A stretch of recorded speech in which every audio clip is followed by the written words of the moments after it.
firstly, goodness me. Am I good? Okay. Firstly, thank you, firstly, so much for having me here. I'm very, very grateful to be here.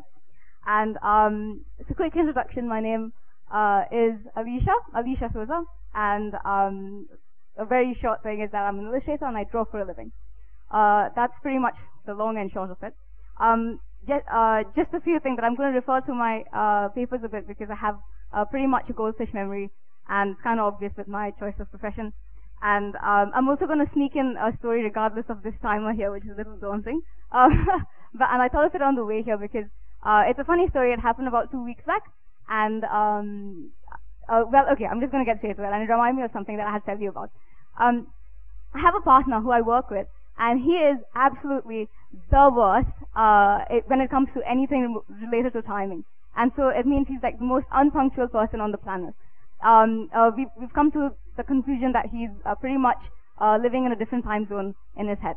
So anyway, I was going for a meeting, and I had to drop him for a meeting first, and because of him I was running late, and to reach my meeting on time, I kind of had to get all green signals, and I was getting there. I was getting all my green signals, and I was really happy about it until this big truck in front of me. You know those ones which kind of cover the signal? You can't actually see whether it's red or green. So this bloody truck, sorry, this truck was in front of me and was taking a turn. And as he took a turn, I realized that the signal had turned red. And I you know, out of frustration, I kind of got over dramatic and I started banging my head, not really, on the steering wheel. And I was like raising my hands like that. And as I did that, I could feel eyes burning on the side of my face. And I just turned slowly, and there was this policeman standing in the corner, looking at me horrified, okay, because I was banging my head against the steering wheel.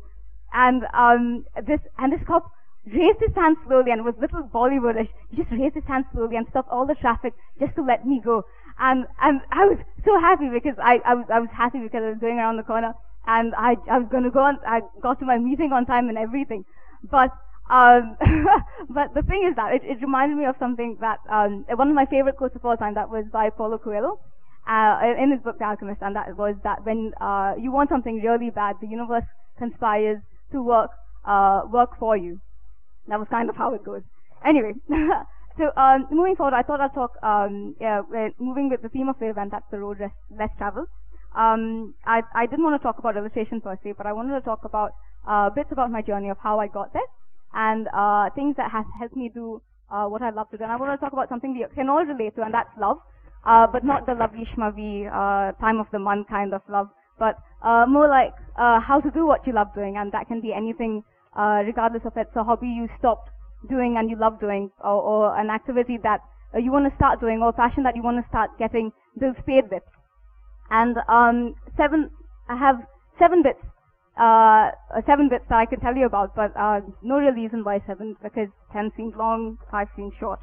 Anyway, the first one. So I'm going to start off one of the most vivid memory I had of advice being given to me, and it was when I was very little, and I remember complaining to my brother about how unfair it was that some kids in class, pretty much everything they touched turned to gold, and everything, they were super talented, one of those ingrained talents that they have.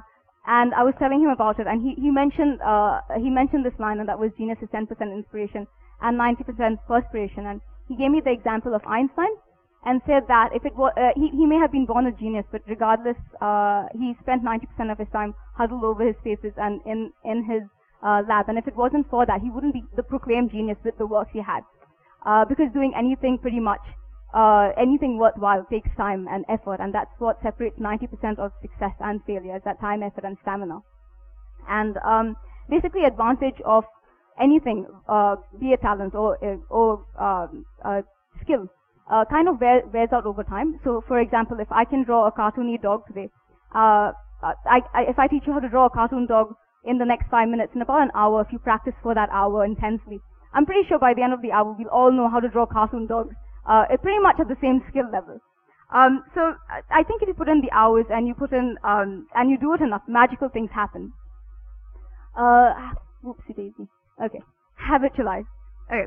So again, I'm starting off when I was little, even though I'm not like as if I'm 80 years old. Anyway, I got this. I had this diary given to me. It was one of those extremely colorful diaries where you write in, what you did in the day. I got it for Christmas, and it came with those little locks which you can actually jab open with a pen, which made it pointless.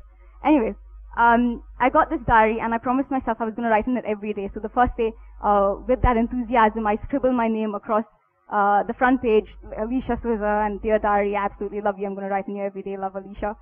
But the next day, it was a little task really. I felt like the day was not good enough. So I wrote, dear diary, school was boring, Hindi was torturous, love, Alicia, and it kind of ended there. And in about 2 weeks, I realized I actually didn't write anything, and I didn't want to blame the day because I knew it was me. I was making excuses to not write in it. And I talked to a friend who did write in her diary every single day, and she told me something simple. She just said, you just kind of have to make it a habit. So I thought of all the habits I had, all of them were horribly bad, and I realized that most of them happened because I spent time doing it every day at a certain time. And so that's what I did. I sat with my diary then. I took my diary, sat with it at 7 o'clock every day.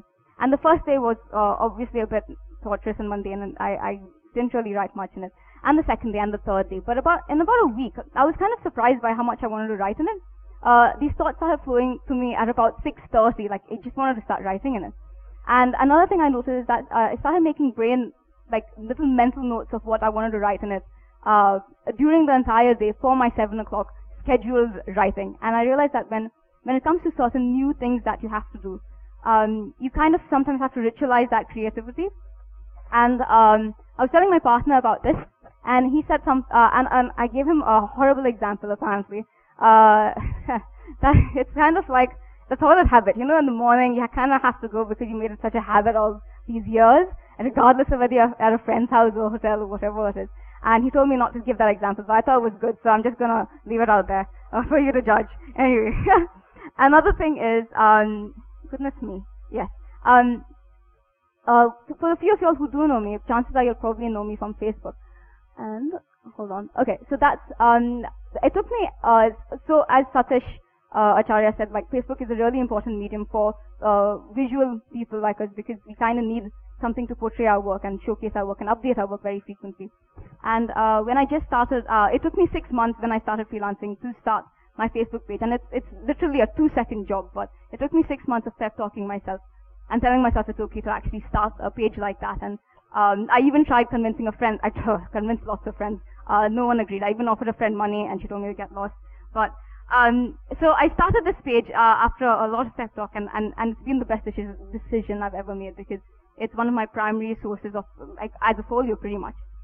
And basically in the beginning I used to schedule it in. It's one of my I get asked that a lot because I do it religiously every single day, whether I'm here at a TED Talk or not. There's always an illustration going up. And in the beginning, like I said, I used to schedule it and I used to write the update Facebook page on my diary. It went on for about a month, but after about a month, it became a habit basically, and it became something like how you brush your teeth. You don't actually schedule it, and it's just something that you have to do because you have to do it.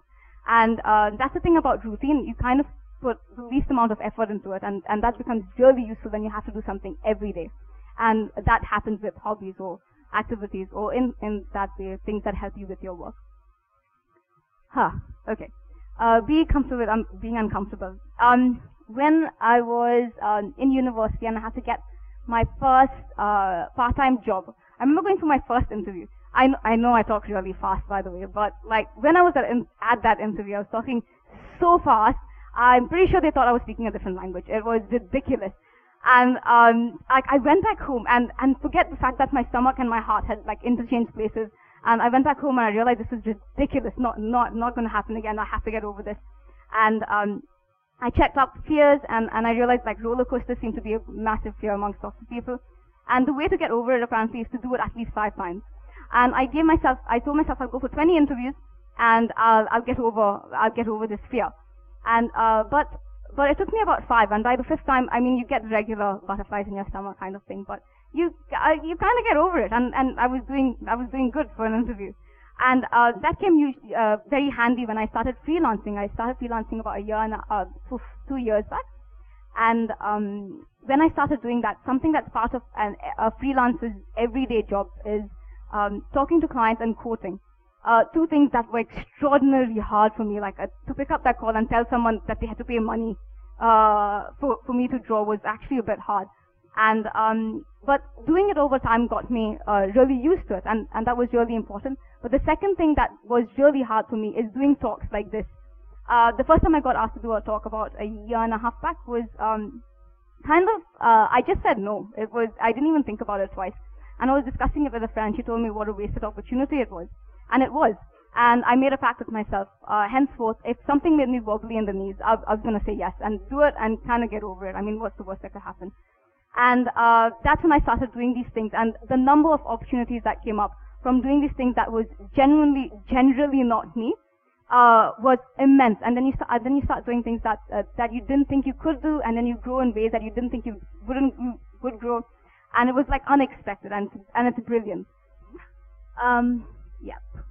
Okay, this one's a little corny. I obviously realized that when I was making my slides, but you're your own soulmate. And what I meant by that is that you kind of there's no one better to start something that you love to do than with yourself. Like, I know usually people wait for the perfect partner to come along, but just start it by yourself, and there's no better time than now. And there's also waiting for that moment to be discovered, because I know friends who kind of think that someone's going to come along and, white horse them up into like perfection, into a perfect world. But those things never happen. Like, they happen very rarely. Like, the chances of being discovered in of a record label manager overhearing you singing in a toilet and you becoming the next pop stars is so unlikely. And basically, the biggest challenge that you will face when you start doing something that you love is pretty much your own resistance. And you can, in your journey, you can be the accelerator, or pretty much the brake pedal for that matter. Pressing restart. Okay, so I moved to India about 3.5 years ago. And I came here with a plan. I came with a big plan. Like, I had my entire life planned out in terms of what I wanted to do and pretty much how I wanted to spend my retirement kind of thing. And it was brilliant. Like, I was so excited. I was like, oh, I have everything planned out. But obviously that never worked out. Like, 1.5 years later, I was catapulted into starting off on my own and starting everything again. And it was really, really daunting because I was lost. I was absolutely lost. And I thought I would never want to forget being in my entire field. I thought I would never even want to draw again. I never thought, like, the passion would come alive again. But the thing with passion and about dreams is they kind of never die. And you pretty much can just close your eyes and have another dream. And there's so many people to meet and so many lovely things to do. I mean, you all probably know this from just being in college. Like, there's so many things to do. And it's not like you're stuck on a desert island and your fishing rod breaks.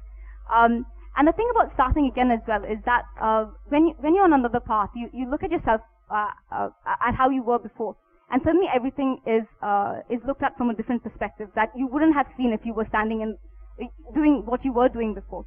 And that is really important again to grow. And it's absolutely okay to restart, because you'll find these people who help you out in terms of advice, in terms of criticism, in terms of hugs when you actually kind of need it. And that's when I moved. Alright. Okay, so every time I say everyone's creative, I get people rolling their eyes, because apparently I'm not allowed to say it if I'm in the field. But it's true, and the only way I can stress this is by going back and saying when we were in kindergarten, we were all given crayons. No one was left out.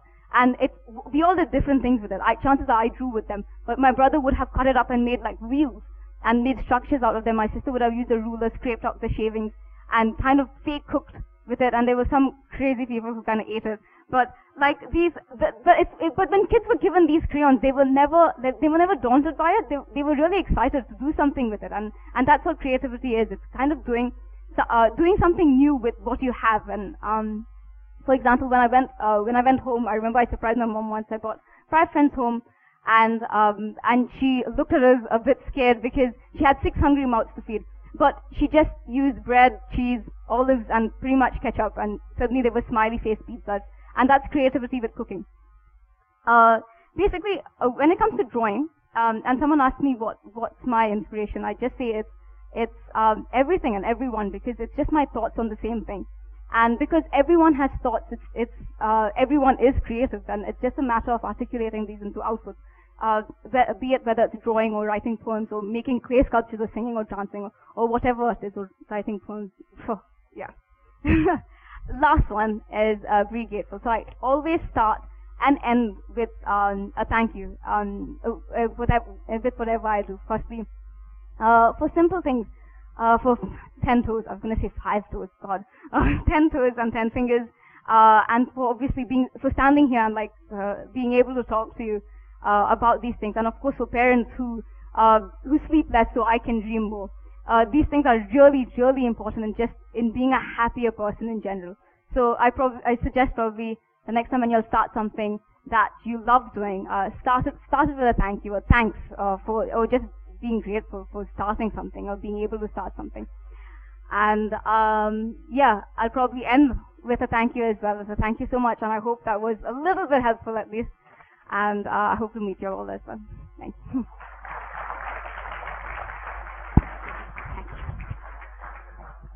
You take this off.